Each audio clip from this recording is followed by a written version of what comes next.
अस्सलाम वालेकुम दोस्तों, कैसे हैं आप? उम्मीद करता हूँ खैरियत से होंगे। मैं हकीम सादिक रज़ा आयुर्वेदा फार्मासिस्ट आपकी खिदमत में हाजिर हूँ एक नए वीडियो के साथ। आज के इस वीडियो के अंदर मैं एक बहुत ज़्यादा ख़ास टॉपिक पर बात करने वाला हूँ। बहुत सारे लोगों के सवाल होते हैं कि जनाब हमने बहुत सारी दवाइयाँ खाई, बहुत सारी महंगे महंगे कुश्ते खाए, लेकिन आराम क्यों नहीं मिलता है, दवाई से फ़ायदा क्यों नहीं मिलता है। तो उसकी एक सबसे बड़ी वजह मैं आपको बताऊँ। देखिए, होता क्या है, आप किसी भी हकीम के पास, किसी भी डॉक्टर के पास जाते हैं, तो जिसमें के बहुत सारे डॉक्टर्स ऐसे होते हैं जो आपको शुरू से ही मुहर्रिक दवाइयाँ खिलाना स्टार्ट कर देते हैं। बहुत ज़्यादा तेज़ गरम मिजाज वाली दवाइयाँ खिलाना शुरू कर देते हैं, जिसका नतीजा ये होता है कि आपकी जो गर्मी पहले से भड़की हुई है वो और ज़्यादा भड़क जाती है। फॉर एग्ज़ाम्पल, किसी ने मैदे मसाने की गर्मी का इलाज शुरू करवाना चाहा, और ख़ास करके जिनको मैदे और मसाने के अंदर गर्मी होती है ना, उनको दो बहुत बड़ी प्रॉब्लम्स होती हैं। एक तो उनका जो वीर्य है वो या तो नाइटफॉल की शक्ल में निकल जाता है या फिर चिपचिपे पानी की शक्ल में, जिसको जिरयान कहते हैं। इस तरीके से डिस्चार्ज होना शुरू हो जाते हैं। दूसरी एक और वजह उनके अंदर ये होती है कि उनको बहुत ज़्यादा सोचने की बीमारी होती है, बहुत ज़्यादा सोचते हैं।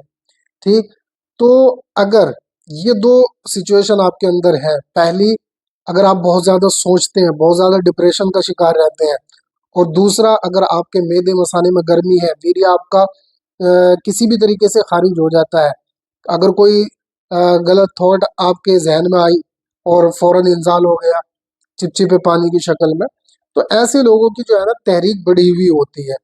ठीक, और उनके अंदर जो है गर्मी ऑलरेडी मौजूद है।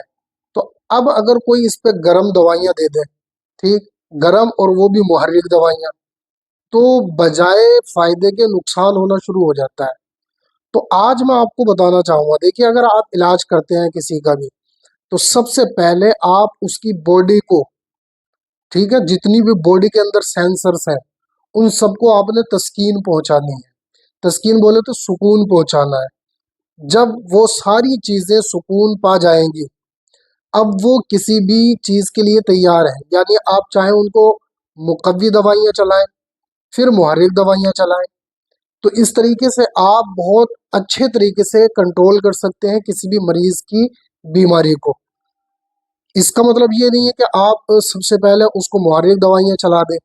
तो मुहर्रिक दवाइयाँ चलाएंगे तो जितनी भी ज़्यादा उनके बॉडी के सेंसर्स जो एक्टिव है, वो जो पहले से ही ज़्यादा सेंसिटिव है, तो जब आप इस तरीके की मेडिसिन उनकी चलाते हैं, तो वो और ज़्यादा रिएक्ट करना शुरू कर देते हैं, और ज़्यादा उनकी परेशानी बढ़ जाती है बजाय कम होने के।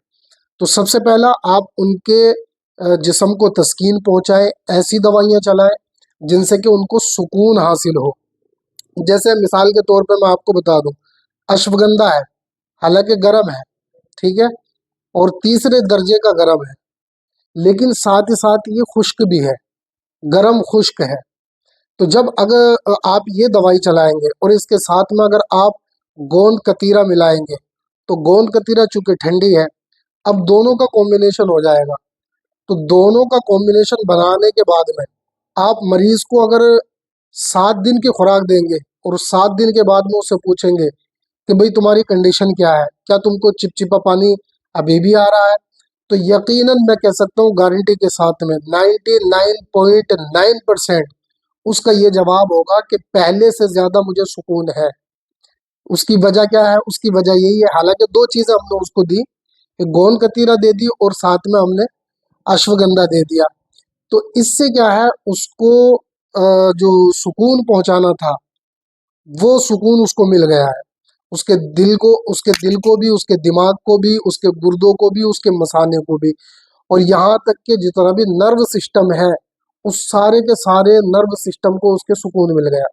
तो अब अगर इस तरीके से आप इलाज चलाते हैं किसी का भी, ये दो चीजें हैं, बहुत मुख्तसर है ना, अश्वगंधा अश्वगंधा और आ, गोंद कतीरा। हालांकि ये दो चीजें बहुत मामूली सी हैं, लेकिन कुछ लोगों पे ये सूट कर भी सकती हैं और कुछ पे नहीं भी कर सकती हैं। तो ये मुआलिज का काम होता है कि कौन सी दवा किसके लिए सुटेबल है। ठीक है, जो आपका तबीब है, जो आपका हकीम है, जो आपका डॉक्टर है, ये उसकी जिम्मेदारी है कि वो किस तरीके से आपको एनालिसिस करता है, किस तरीके से आपको जज करता है। तो अगर उसने सही जज किया आपको और सही ट्रीटमेंट दिया, तो मैं इंशाल्लाह गारंटी के साथ कहता हूँ कि 99% वो अपने मकसद में कामयाब हो जाएगा। तो अब इसी के साथ में एक दूसरी चीज़ मैं आपको दिखा दूँ। कभी कभी मैं अगर किसी मरीज का इलाज करता हूँ, तो ये आप देख रहे हैं कुचला है, ठीक है, ये कुचला है, कुचला, इसको अजराकी भी बोलते हैं। इसको मुदब्बिर करके इस्तेमाल किया जाता है, डायरेक्ट कोई भी इसका इस्तेमाल नहीं कर सकता, क्योंकि ये बहुत ज़्यादा खतरनाक चीज़ है। तो मैं किसी किसी की तस्कीन जो है वो इससे भी करता हूँ। इसका पाउडर फॉर्म में मैं आपको दिखा दूँ, पाउडर फॉर्म भी मेरे पास में मौजूद है। ये पाउडर फॉर्म है इसकी, ठीक है, थोड़ा सा बाकी रहा है, ये बाकी सब खत्म हो चुका है। तो ये इसके जरिए से भी मैं तस्कीन पहुंचाता हूँ। अपना अपना तरीका होता है, जिसको जैसा तजुर्बा होता है, जिसने जैसी प्रैक्टिस कर रखी होती है, वो उसी हिसाब से अपने मरीज का ट्रीटमेंट करता है। तो देखिए, मेरा कहने का मकसद सिर्फ इतना है कि अगर आप किसी से भी इलाज करवाएं, उससे कहें कि भाई सबसे पहले मेरी गर्मी को शांत करें आप।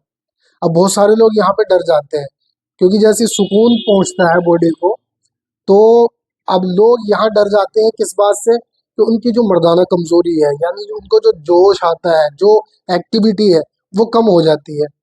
अब जाहिर सी बात है भाई, हमने सुकून वाली दवाई दी थी तो सुकून ही मिलेगा, ठीक है ना, सुकून ही मिलेगा।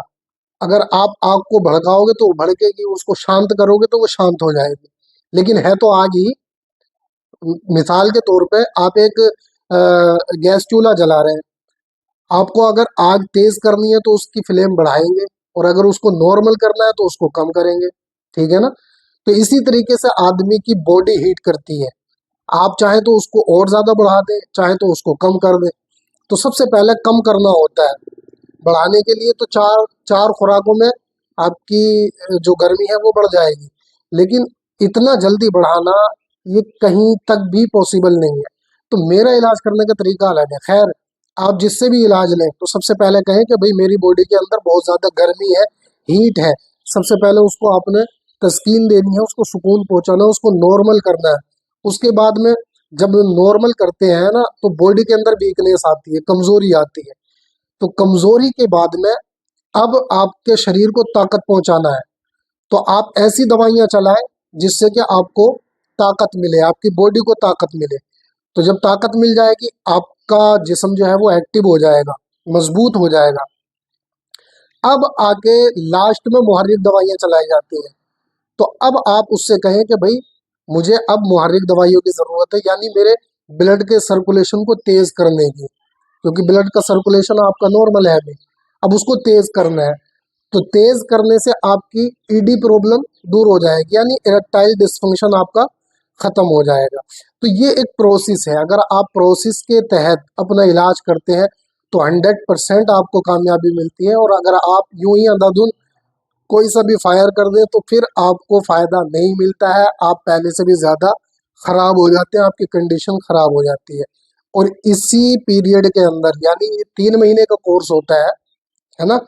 पहले महीने में तस्कीन यानी मुसक्किन दवाइयाँ चलाई जाती हैं, दूसरे में मुकव्वी और तीसरे में मुहर्रिक दवाइयाँ। इसी बीच आपके पेट का यानी आपके डाइजेशन का बहुत ज्यादा ख्याल रखना होता है, ठीक है ना। तो इस तरीके से अगर कोई इलाज करता है तो इंशाल्लाह 100% कामयाबी मिलती है। अगर आप मुझसे किसी भी तरह की कोई जानकारी चाहते हैं तो मेरे दिए हुए नंबर पर आप मुझसे कांटेक्ट कर सकते हैं और अपनी सिचुएशन का सॉल्यूशन पा सकते हैं। तो उम्मीद करता हूँ कि वीडियो आपको ज़रूर समझ में आया होगा। अगर समझ में आया तो उसको लाइक करें और अपने दोस्तों के साथ में लाजमी शेयर करें, और चैनल को ज़रूर सब्सक्राइब करें। मैं मिलता हूँ इंशाल्लाह किसी दूसरे वीडियो के साथ, तब तक के लिए खुदा हाफिज़।